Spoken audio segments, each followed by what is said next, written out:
No episódio de hoje eu recebo meu grande amigo arquiteto Vitor Penha e a gente vai falar sobre belezas imperfeitas e como grandes projetos e grandes ideias vêm do inusitado.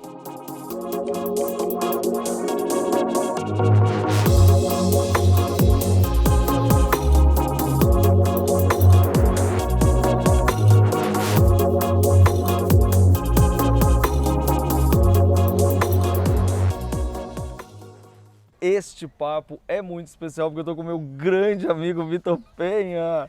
É mais que especial, né, Luffy? Não, e a gente adora quando tem essa especial, oportunidade cara. de Nossa. conversar, né, Vitor? Não, e se deixar a gente vai ficar aqui a tarde toda, né? Senta aí, pessoal. É bom o pessoal se preparar, porque se a gente começou o tricô, cara, não há um que segure a gente, né? E a gente gosta de conversar justamente porque a gente divide essas mesmas ideias de onde surgem os grandes projetos, onde surgem as grandes ideias, onde surgem, né, esse olhar para o mundo. E eu queria que você falasse, claro, começando sobre Belezas Imperfeitas, que eu sou completamente apaixonado por essa sua história, e agora ele com o lançamento do livro dele, Belezas Imperfeitas, então eu quero começar falando sobre isso. Belezas Imperfeitas, apesar de ele ser um produto que a gente aplica na arquitetura e aplica em todo, é mais sobre existir, né, Luffy? Você conhece muito bem. Eu acho que um pouco o que você falou, eu acho que essa mudança, e você é o exemplo disso, e eu admiro muito, porque eu acho que qualquer mudança, ela acontece de dentro para fora. O primeiro passo é essa mudança interna que a gente tem.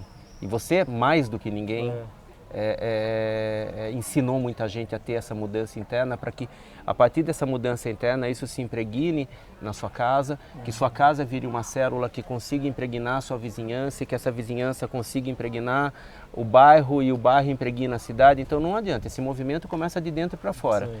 E Belezas Imperfeitas, ele fala muito sobre existir. Como que você existe dentro da sua imperfeição? Como que você se aceita nesse local e entendendo que o que a gente chama de realidade é tudo permeado de como a gente sente pelos nossos 5 sentidos. Né? São os 5 sentidos que criam. Tem uma frase de Stephen Hawking que eu falo muito, que eu gosto muito, que ele fala que o sentido da vida é limitado pelos limites é especificado pelos limites da mente. Então, que o sentido da vida não está em algum lugar por aí, mas sim entre nossas orelhas. Sim. E isso de diversas maneiras nos faz o Deus da criação. Olha que lindo. É lindo isso, lindo, né? Porque a gente é o Deus da criação, exatamente, né? eu até estava falando com o Marcelo Alvarenga sobre a questão da nossa mente não ser limitada naquele cérebro limitado que registra o que sabe, mas uma antena que pega o que você ainda não sabe, que é isso. Né? Não, e essa antena, as pessoas têm dificuldade de entender, mas a informação está aí. Senão a gente não recebia, você não conversava com uma pessoa na China, no celular. Então essa informação vem, qual é a diferença do seu celular ter capacidade de captar essa informação ou sua mente? Ou sua mente, exatamente. Qual a diferença? Nenhuma. Nenhuma. Basta você a capacidade exercitar. de se permitir, de se olhar e estar atento. E exatamente. Né? E é impressionante que quando você muda o padrão da sua mente, você muda o padrão dessa percepção, o mundo em cadeia muda. Total. Porque você começa realmente a perceber as oportunidades que vão acontecer com essa grande mudança. Você mais do que ninguém, né, Karen, com o seu projeto da Espiral Ativa. A espiral ativada é demais. É sobre isso, você começa com um pequeno redemoinho, que esse redemoinho vai crescendo, vai crescendo, vai crescendo. E Belezas Imperfeitas tem meio que um formato de como isso acontece na prática, né? Sim. Entendendo os estágios sensoriais, entendendo a visão como uma força master nessa criação do que a gente chama realidade e como desconstruir essa força master, né? Porque, na verdade, quando a gente começa a entender que a imperfeição existe a perfeição nela, a gente começa a treinar isso dentro da nossa casa, através das nossas histórias, e a gente vai começar a perceber que a gente está trabalhando com a harmonização das nossas imperfeições e as nossas cobranças, porque quanto mais a gente se cobre, mais a gente se poda, e na nossa imperfeição, mais a gente deixa de caminhar, deixa de ir para frente. Muitas vezes eu não estou perfeito, então para o projeto. Exatamente. Eu não estou perfeito, então esquece essa história. E aí você acaba e não deixa realizar coisas incríveis que estavam ali à sua frente para realizar. Né? E eu gosto muito de fazer uma diferença entre, por exemplo, às vezes as pessoas me falam, eu falo que existe uma diferença entre beleza e o belo. Né? Porque a beleza, ela está muito vinculada a um padrão estético. De você, por mais que seja Belezas Imperfeitas ou não, mas quando você pensa em beleza, você pensa num padrão estético, num padrão formal do que se chama de beleza. Quando você pensa no belo, O belo ele vem diferente, impregnado de significado.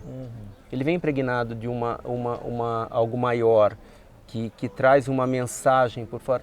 Você, quando pega cada pessoa, que as suas casas que você pega, você não está fazendo beleza, você está falando belo. Total. Porque você está pegando o significado daquilo. Enxergando, eu costumo dizer... E aquilo como uma célula que vai expandir, né? Por falar em escala da nossa existência, tem uns papos que a gente tem, gente, porque a gente tem muitos papos, mas entre eles é falar sobre luz e sombra.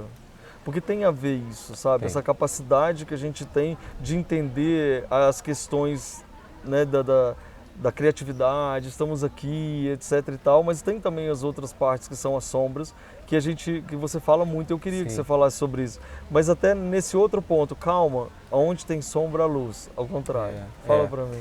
Não, como eu tenho uma expertise dentro de projeto luminotécnico, isso me desenvolveu um olhar atento em relação à luz, não apenas como luz, mas como, além da construção da realidade, como estímulo.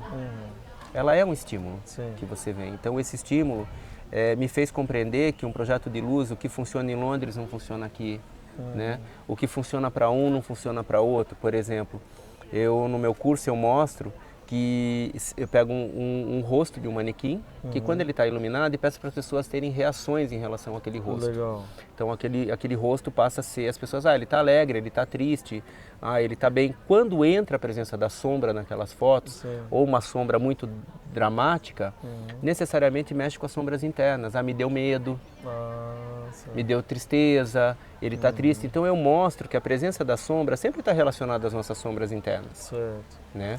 Então, por exemplo, num projeto de luz, se uma pessoa está numa fase onde ela está lidando dificilmente com as sombras dela, você não pode carregar de sombra, porque você vai lembrar da sombra própria dela. E lidar com a sombra é um sintoma de amadurecimento. Veja o Peter Pan. Total. Peter Pan é eternamente criança e não tem sombra. Tá tudo bem. É por isso que eu falei, vamos nos harmonizar com a sombra que dá base para a luz. E é a sombra que emociona. É a sombra que emociona. Tanto é que nos meus projetos arquitetônicos eu falo, a gente não faz um projeto de luz, a gente faz um projeto de sombras. Porque são elas que vão dar emoção, não adianta iluminar tudo. A iluminação é um projeto que funciona. A sombra é um projeto que emociona. Ninguém vai chorar no claro, as pessoas choram no escuro. Fala de novo essa frase que você não guardou. Pode falar. A sombra é um projeto que emociona. O projeto de luz, quando ele é todo iluminado, ele é um projeto que funciona. Não, a sombra, a sombra emociona e a luz funciona. Que funciona. Que é diferente. São diferentes as duas Se você coisas. faz um projeto todo iluminado, ele vai funcionar. Mas não vai emocionar. Você já deve ter entrado num lugar que era tudo iluminado, você não tinha problema nenhum, tudo bem. Entrou no outro que era aquela luzinha controlada, não sei o que, te emocionou. Você já e a sombra. E para isso, entra de novo aquela questão. Como a gente lida com as nossas sombras internas? Total. A gente hoje, é só ver a quantidade de remédios que a gente toma para negar essa dor, para negar a nossa sombra. Eu não falo de forma leviana, não acho que seja fácil. Eu sou uma pessoa que tem muita dificuldade, sim, de lidar com as sombras. Porque é a luz que eu também existo, eu começo a entender que eu sou mais permeável a essa existência. E olha que interessante se a gente começa a entender todo esse conceito e traz para essa história que a gente está vivenciando aqui na Semana Criativa. Sempre digo assim, permissão. Cara, eu me permito que isso aconteça, porque eu não duvido que isso aconteça e acontece. É isso. Quando a gente vai ficar aqui, cara, meu se filho, deixar, meu olha filho. Aqui, nós vamos cruzar a perna pro outro lado agora e vamos falar mais meia hora, mentira. Agora, espero que vocês estejam gostando desse pequeno papinho que a gente está tendo aqui. Aliás, agora. acho que a gente viajou feio aqui, né? Não, a gente viajou bonito. Longe. Se você não entendeu esse papo, volta e assiste de novo, anotando no papel, porque aqui a gente falou todos os segredos para criatividade, capacidade de realização. Muito bom, hein? Vitor, vamos rodar pela semana aqui agora e eu quero agradecer a todos vocês por estarem acompanhando a gente nessa edição mais do que especial aqui na Semana Criativa de Tiradentes. A gente está aqui cercado de pessoas em busca desses encontros, dessas permissões, desse junto para poder despertar os talentos internos. E você é uma grande inspiração. Parabéns pelo livro. Você também, meu amigo. Belezas Imperfeitas está aí, quem quiser conhecer mais. Vamos lá. Procurem, leiam e se inspirem. E obrigado Luffy, porque você sempre é um porta-voz. Eu falo, e vou falar isso agora aqui, que eu acho que a imagem que eu tenho de você é como se fosse de um filamento de uma lâmpada. Que eu acho que a energia vem, você tem a capacidade de canalizar nossas energias para que isso vire luz. Que lindo. Você é como se fosse o filamento de uma lâmpada. Então eu fico muito feliz de estar perto de você, cara, que você é um amigo, amigo mais que obrigado. tudo. Oh, Mais que tudo. Lindo. Olha que É jeito isso. de finalizar esses encontros, pessoal. Muito obrigado, amigo, pela Tamo junto. amizade, por tudo. Sim.